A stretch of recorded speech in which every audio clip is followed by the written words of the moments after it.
Realtree's Midwest Whitetail is brought to you by Cabela's, Cuddyback, America's Best Bowstrings, Drake Non-Typical, Easton Arrows, Frigid Forage, Fuse, Grizzly Coolers, Hoyt, Hoyman Tree Saws, Lone Wolf Tree Stands, Nikon, Ozonics, Redneck Blinds, RTP Outdoors, Spot Hog Releases, Wasp Archery, Viking Solutions, and Realtree.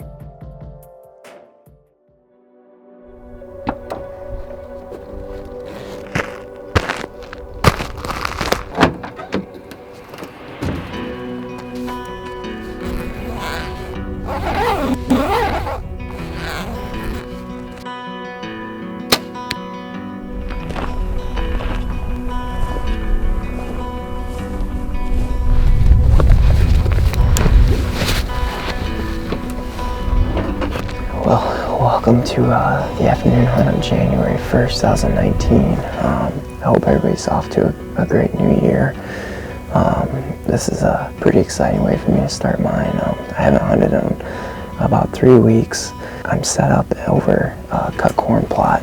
It's actually the cut corn plot that I had scouted last week. I came in here on the Heartland show and I checked it out. I checked a camera here and I just wanted to see what this plot looked like and how much food was left.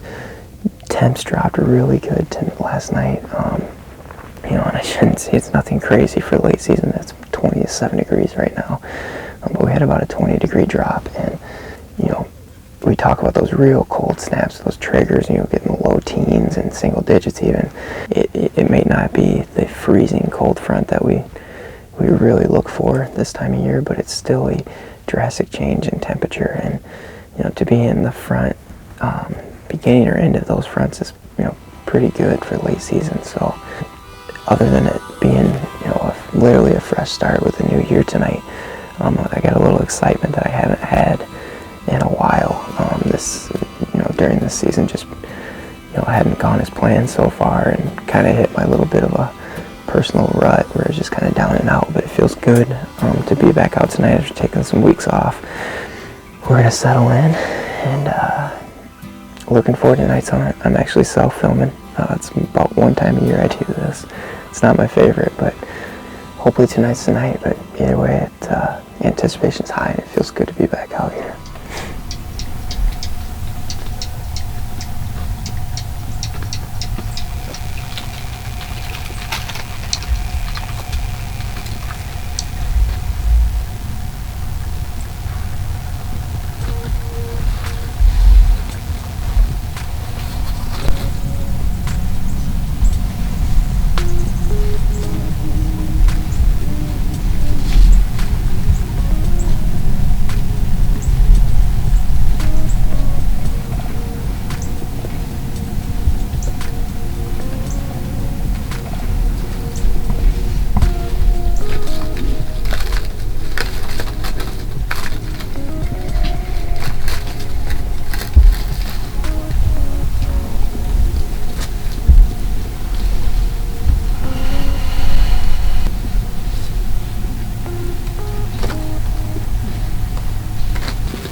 called Deuces. I couldn't tell if I was a touch low or if I smoked him. Oh, I hope I didn't rush this because the battery was dying. I know it's hard to see me, so I'm gonna calm down and get a better light going. But I mean, this hunt will speak for itself, but I wish I could have brought you guys an interview of everything that was going on. But I was just covered up in deer all night. I mean, I had deer within 3 yards of this blind. I mean, just crazy. Oh, I don't know whether to be super excited or how to feel yet. So I'm gonna get a better light here and we'll do a little recap. So the plan is, it's hard to see blood. It's snowing, light snow, but just enough that it's covered the one little drop I could see earlier. But the plan is we're just gonna head to the edge of this timber here, about 50 yards away where we ran in, and probably walk in about 20, 30 yards. And if we have really good blood, we'll keep going. But if the blood isn't very good, we'll probably just stop and I'll have to come back in the morning. I just don't want to push this deer. Like I said, I feel better about the shot, but I'm still a little nervous that I'm too low. So we're gonna head up here and hopefully, you know, he's not in here too far, but we're gonna head this way and hopefully we find a deer tonight. All right, well, as you can see, it is the next morning. Today is January 2nd. It's about 8 o'clock and I just got back out to the farm and brought the kids out today. So we're gonna get back on the blood and hopefully we can find him. You guys think we can find him? Yeah. You think so? Gee, you think we'll find him? Yeah. Yeah, so we're gonna try and pick up this last blood. I actually just saw it right now. So we're gonna head up here and get on the trail and hope the kids can find this deer for me. See it? Gee, look, see all that blood? We gotta follow it. Big step. Does it? We better follow it. Keep going. I see it! You see what? You see it? Gigi, you see it? You found it, Emma? Oh my gosh. What do you guys think? It's cool. It's cool. I can't believe you found him. Thanks for finding him for me. He is really big. Yeah, he's a nice deer. All right, well, we got the buck tagged in the timber and got him drug out here to where I shot him last night in this Redneck Soft Side Blind behind me. And I just wanted to take a second to talk about why I think last night was such a successful hunt. I specifically talked about yesterday on last week's Heartland show, and the reason I was targeting yesterday and I thought it could be what it was because, you know, when you get in this late season, you gotta target those fronts. It's really gonna, with high pressure involved, it's gonna get the deer moving, and last night was just a great example of that.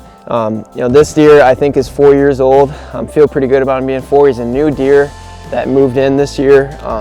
Everything worked out and I'm really excited about it. So even better yet, I got to come out here and track him with Emma and Grayson, and I've been waiting a really long time to do that. So that was a really cool experience for me, and this is just gonna end up being one of my best hunts ever, just from the way the plan worked out and, you know, getting to share it with the kids. So we're gonna take a few pictures and get him out of here and get the kids home. So thanks for watching this episode of Midwest Whitetail.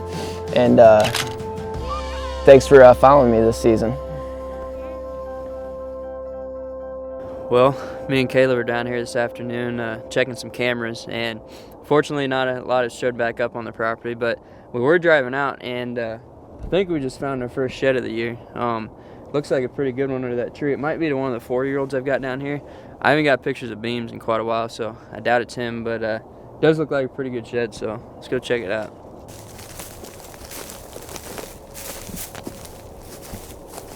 Dude, it might be him. Definitely doesn't look like a 4-year-old. They're both there. Oh my goodness.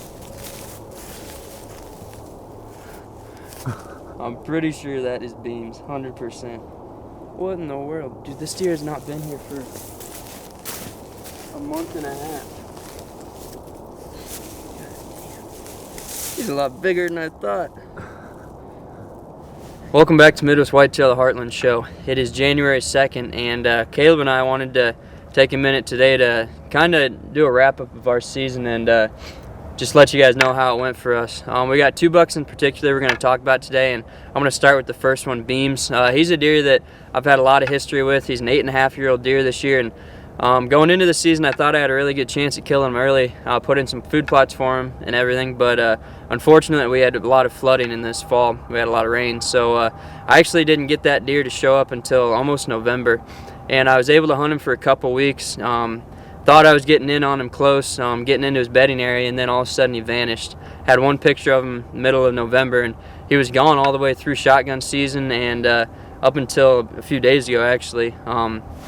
We were down checking cameras this morning and just hoping something new had shown up on the property, and we got done, nothing had really shown up, and we were driving out and looked over under this pine tree. It looked like a shed. I thought maybe it was one of the 4-year-olds that I had some pictures of and a couple encounters with this year, and what do you know, it was Beams sheds.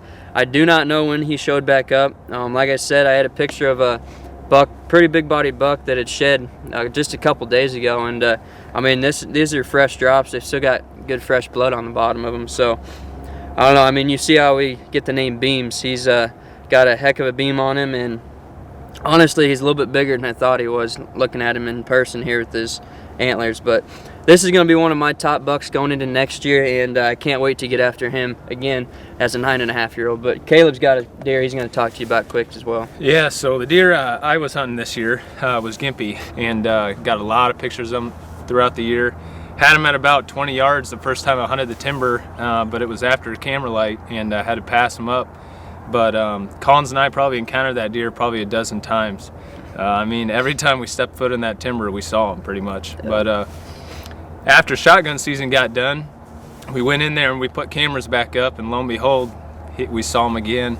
And after I checked cameras here a week ago, the first weekend of muzzleloader season, he was the first deer to shed half his rack. So it's kind of an unfortunate season this year. It's been a rough one, up and downs. There's been a lot of obstacles Collins and I have had to run into, but I'm going to focus my efforts on going after a 9-point that Josh and I encountered.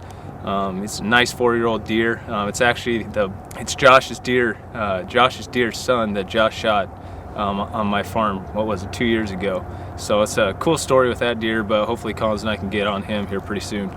But yeah, I mean, it's pretty much it. Yeah. Our late season's, like we said, coming to a wrap. We got 8 days left, and we're gonna be after a few mature deer still, and try and get some does harvested that we've been wanting to get done. But other than that, we can't wait till next year, and hopefully we can be chasing a couple of these nice bucks come October. And thank you guys for watching Midwest Whitetail, the Heartland Show.